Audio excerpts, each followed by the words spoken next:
सवाल उठाते हैं वो मेरे प्रधानमंत्री की लोकप्रियता हर बीतते दिन के साथ कैसे बढ़ती जा रही है। आज भी उन्होंने एक नया लैंडमार्क, एक नया कीर्तिमान उन्होंने स्थापित किया इन टर्म्स ऑफ फॉलोअर्स जो उनके साथ जुड़ रहे हैं। और मुझे लगता है कि शायद राहुल जी को अब समझ जाना चाहिए कि आप जितना मेरे प्रधानमंत्री का आप विरोध करते हैं, बेसलेस विरोध करते हैं, उतना ही ज़्यादा मेरे प्रधानमंत्री की लोकप्रियता बढ़ती है।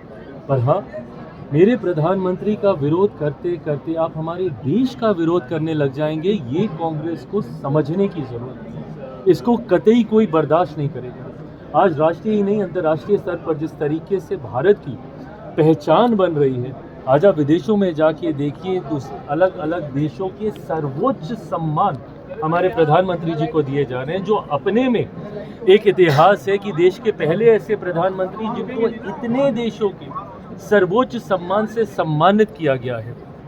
और ऐसे में आप अपने ही देश में जब आप विरोध करते हैं, अंतर्राष्ट्रीय स्तर पर किस तरीके की छवि बनाने का काम कांग्रेस कर रही है, मेरे समझ के परे है। एआई समिट, जिसमें अलग अलग राष्ट्रों के राष्ट्रीय अध्यक्षों ने आकर उसकी तारीफ करने का काम किया, और आप इस तरीके से वहाँ पे प्रदर्शन करके दुनिया के सामने हमारे देश की किस तरीके की छवि आप बनाना चाह रहे हैं।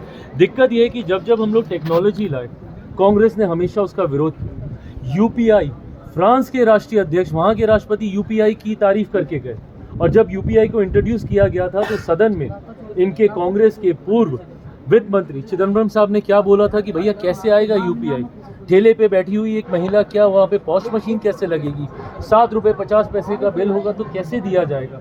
मजाक उड़ाने का काम किया। दूसरे देशों के लोग उसकी सराहना कर रहे हैं। तो ये हकीकत है कि प्रधानमंत्री विकास की सोच के साथ आगे बढ़ रहे हैं, और कांग्रेस मेरे प्रधानमंत्री का विरोध करते करते इतने अंधे हो गए हैं कि ये हमारे देश का विरोध करने लग गए, इनको इस बात का अंदाज़ा भी नहीं है।